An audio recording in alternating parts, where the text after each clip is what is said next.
Okay, so this week we're going to... It's a real exciting day here.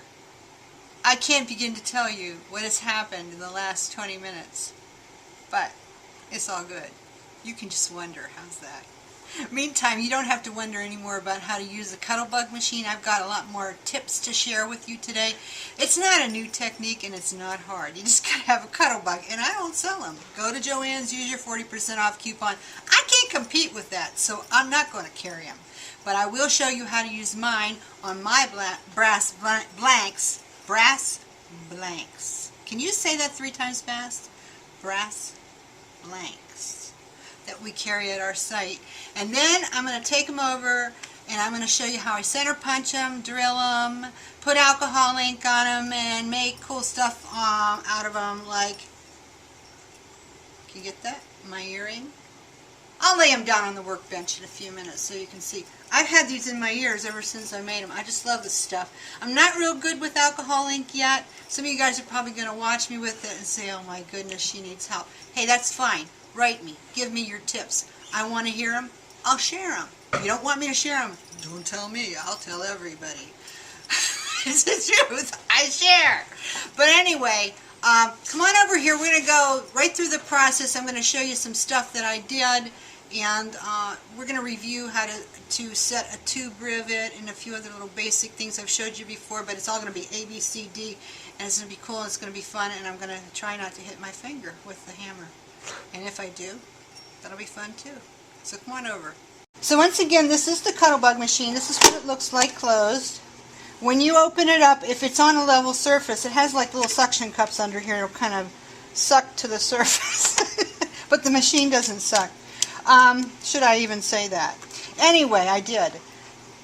Open it up like this. Okay, now here's what I'm going to do. This is a folder. Just as a review, because we did this before. This is a folder. I'm going to take a piece of brass. Shelly has put these on the website today. Yeah, the dirt doesn't matter. Everything down here is dirt. So, you know, that's just how it is. Get used to it. Alright, so now I'm going to wipe this off on myself because it's dirty too. You got to have your platform, your A, your first B, your folder, your second B. And can you see how this is getting kind of texturized? This is from use. The metal embossing is hard on your bug plates. You will have to replace them. I'm going to have to order some new ones pretty soon. Oh well, too bad. How sad. Go tell your dad. You're going to have to buy new ones from time to time. They're not expensive. That's the good news. Okay, I'm putting this in the back. Okay, now I'm going to roll it through toward me. And I'm going to show you a little trick that I learned to get a better impression. Now, I'm starting to get some resistance. That's because it's going over the metal. Okay, did you hear that click? That means it's done doing the metal. It's off of the metal. So now I'm going to go backwards. Right in place. And I'm going to go back again over it. This will get me a deeper impression. When you hear that click, it means it's off the metal. It's coming through. Now look at how cool is this. That is nice and deep. Isn't that neat? Fabulous. Now, here's a trick. This isn't very heavy. I would say this is probably around 26 gauge, maybe 24. This is heavier. This is probably at least 24, 22. These come with a little bit of a bend to them. Some of you may have had them before. These are my necklace crescents.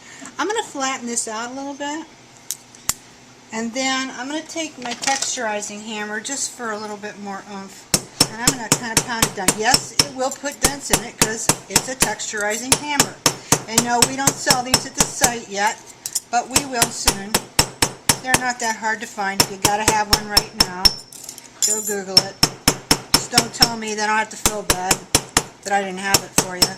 Because I like to be all things to all people, but I found out a long time ago that I can't be all things to all people. So I just do the best I can. Don't you think that's a good philosophy? I do. Just do the best you can. Okay, now I'm going to put it in the folder, again like this. It's nice and flat too, guys. See that? And it's got some cool dents and stuff in it. Everything, you know, dented and worn and stuff, that's cool. So, then we're going to put, you know, our platform A, B, and then our second B, which is dirty again, but it doesn't hardly matter. Okay, now this, oh, it's upside down. I don't really know if that matters, but let's not test it. Okay, now it's going back in the machine. Now this is going to be a little tricky because this is heavy. And you're going to feel resistance. And you're going to have to, what I tell you before, when you feel resistance like this, stop! You're going to ruin your cuddle bug. Well, you know what? I'm taking a chance. I used my 40% coupon, what can I say? And I have another one. But I have had success with this. Now, I'm not going to, well, yeah, what the hey. We did that one. Let's go back through. It'll be easier. I will tell you that the second time through. Once you've done it, it will be softer and it will go better. Now, I should have a really good impression. I don't see any reason to go through again. Okay, but I am wrecking my plates. Just so you know, when you do this, you're going to eventually wear your plates out. And you're going to have to get new ones. But look at that. Look at that. Isn't that neat? I love it. You can use it this side or the other. You know, just bend it out and hammer it back out however you want. Okay, so you're saying, okay, Bisou, I got it. I got the cuddle bug. I understand. So now what's the big deal? What do I do next? Okay, well, let's put this one aside. Let's put this one up here. Let's say you want to drill this. Okay, so you want to make like a pendant out of this eventually. I will say this little edge here is a little sharp. You probably want to cut it or maybe twirl it with a pliers. Hold on, Robbie, let me get my pliers. We got some dead space here. Sing a song or something for him. There we go, I'm back. Sorry about that, guys. Okay, this is kind of, you know, I don't like a rough edge, so I'm going to twirl it a little. And in that case, you know, I could take and I can hang something through there, so that'll just add some interest to it. If you don't want that, you could take tin snips. Tim Holtz tonic scissors are strong enough to cut this, and you could cut that off. Okay, going back to drilling a hole. I'm probably going to do 2. On a heart, I usually do 2. Okay, it'd be nice if I had my hammer. Oh, here it is. If I had a hammer, I'd swing it and hit Robbie. Okay, now Robbie will go away if I hit him. You don't hit your helpers. Okay, so now I'm going to dent it here. Now if you don't have a center punch, and I will tell you we're out of them. I'm going to have more soon. But if you don't have one, you can use an awl. In fact, I'll use my awl and I'll show you. It just won't work quite as good, but it'll be good enough. You're just going to have to dent it because you're making a guide mark for your drill. That's what you're doing here, okay? Now those aren't really even, but you know what, for sake of time, I'm just going to go ahead and drill them like that so you can see what's going on. Alright, I got my big man drill here, my Kawasaki man drill that I got on sale at Tractor Supply. Okay, or you can use your little Dremel or whatever you got, or your hole punch, but anyway, when you feel that give your throw, yeah, I'm rough with tools, it's true. But this is basically how you do it.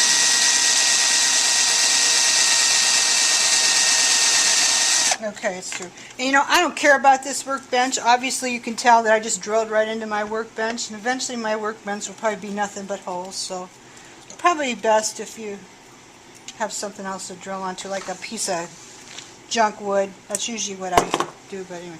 As you can see, I don't have a very good even job of drilling those holes. Why is that? Well, I should have planned my cuddle bug a little bit better. And this is why I like to drill after I cuddle bug, because then I have my impressions and I can see where I'm going. And if I did it here, I would have had this lump. So I didn't do it there. But anyways, I'm going to tube rivet this. I'm just going to do one side. This is review, guys, because this is on other videos. This is not the first time I've showed you this. Tube rivets. By the way, we were out of them. Shelly's putting them back on, or Lauren is this afternoon, so there will be some. Alright. Now the thing is they're so dang little, so you have to get it over your hole and hope it doesn't spin out on you, but there it is. It's over. Okay. The best thing to do would be a rivet setter, flat rivet setter. We do have the Zutter brand and they work great. I'm probably just going to go ahead and flare it a little bit with the center punch. Tap lightly. Okay. Oh, I messed it up. Well, I just showed you how to mess it up. But anyway, I might be able to recover it. Just lightly tap. There we go. Really, the best thing would have been for me to use the driver, the setter. But you see, I put the nice rolled edge to the front. I have had a lot of success you know what, I'm going to just do the other side. I've had a lot of success doing this kind of freehand, guys. Now, I obviously did not have great success there, so that shows you what can go wrong. Probably the center punch was not a great idea. That has worked for me plenty of times, but obviously not this time. This is the freehand method. This is a riveting hammer, and you just kind of pivot it like this. You know, you don't like, you know, just kind of pivot it. So I'm going to tap on this. So I'm watching what I do as I go along. So if it starts to flare out, I'm trying to hit your fingernails. If it starts to flare out all hooey and dumb, then I stop what I'm doing. But this is working just fine. Okay, now I'm going to flip it over to the other side. Just give it a little tap. Give it another little tap. Little tap, little tap, little tap, little tap. And I'm just flaring it. Okay, now that's a little high, but for, you know, instruction purposes. Now I'm going to take my awl and I'm going to give it a whack through the middle so that I have plenty of clearance. Because sometimes when you freehand them, you'll close them up a little bit. But all I'm doing here is I'm just finishing the hole, the edge of the hole, that's all. I mean, this isn't like joining it to something else. I like to finish my holes. I don't like a raw drilled hole. So now I gave you a perfect example of how to drill 2 uneven holes and a bad rivet and a freehand rivet that came out okay. I use another whack. So do as I say, not as I do, okay? Alright, moving on down the line. I'm going to show you how I color these. Now, you know, Margot, she always says, oh, Brenda, she's the idea girl. And that's the truth. I'm the idea girl. I give you the ideas. I do not perfect antiques. I do not perfect techniques. I do eventually. But sometimes when I start out, it's a little rough. I just want to get you started. It's a good journey. Let me show you these earrings. These earrings came out really, really super well.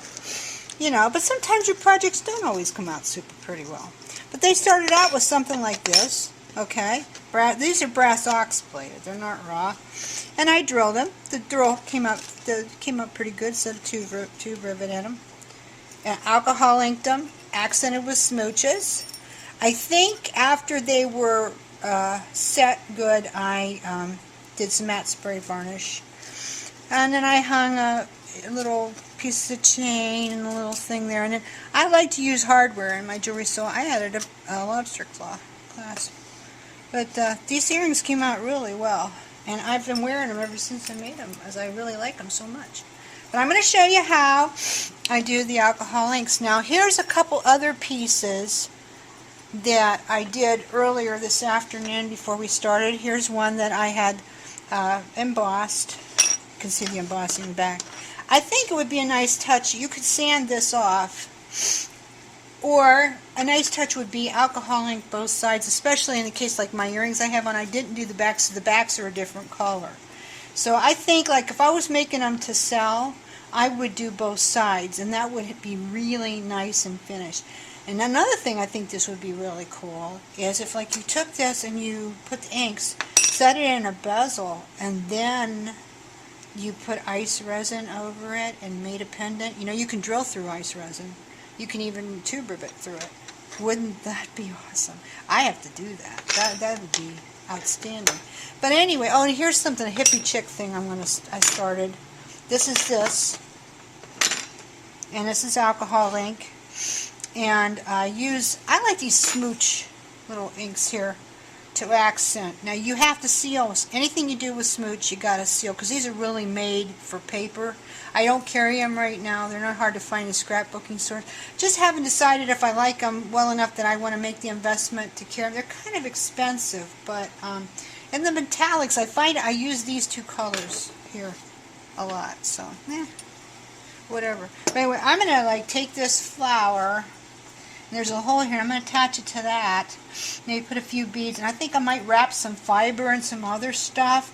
And then if I had some of Hillary's paper beads or some of Hillary's felt beads, I might go around, and I might have a really, really cool mixed media piece.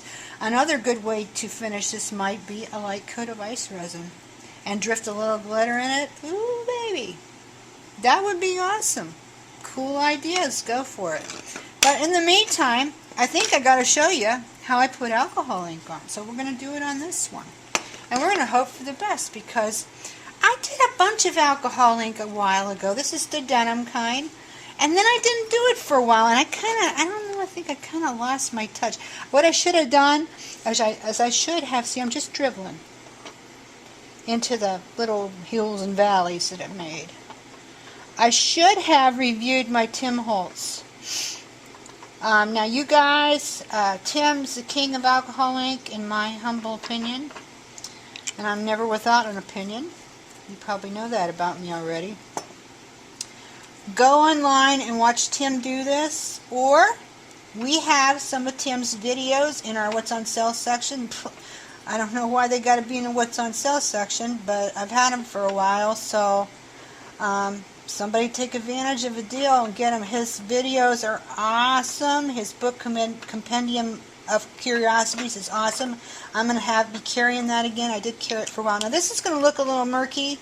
I think I should have used less ink, but here, you can't just leave alcohol ink dry because it'll never dry. You got to use an embossing gun. This is the one we sell at the site. It's from Colorize.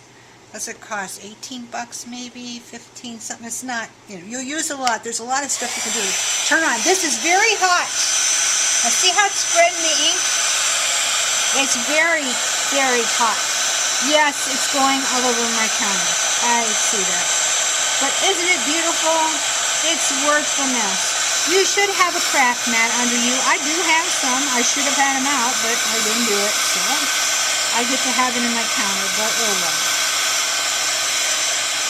You see how beautiful that is? You want to get this good and dry, and this super heat. Now this is more heat than a blow dryer. It's like a blow dryer. Do not get your fingers under there. And once I finish doing this piece is going to be really, really hot. You have to let it cool down on its own and not touch it, okay? But I could do my little smoochie over it even though it's warm, and it'll be okay. So I'm going to just accent a little bit. Just go, make a happy little tree. Did you guys ever watch that? The guy used to do the happy little tree. So anyway, Rob says I'm running out of time. But you're getting the gist of it. This is what you do, okay? And I'll fix that up later. I'll heat emboss that a little bit more. And set it. And then I will matte spray lacquer. But that's pretty much how you do it. And you guys, with your tips, share them with me, because I'm new to this too. Go back and review your Tim Holtz. We do sell alcohol inks on the site, and they're really great over embossed metal, and we can talk about this again another day. I hope I got you going, and you know where I am if you need me.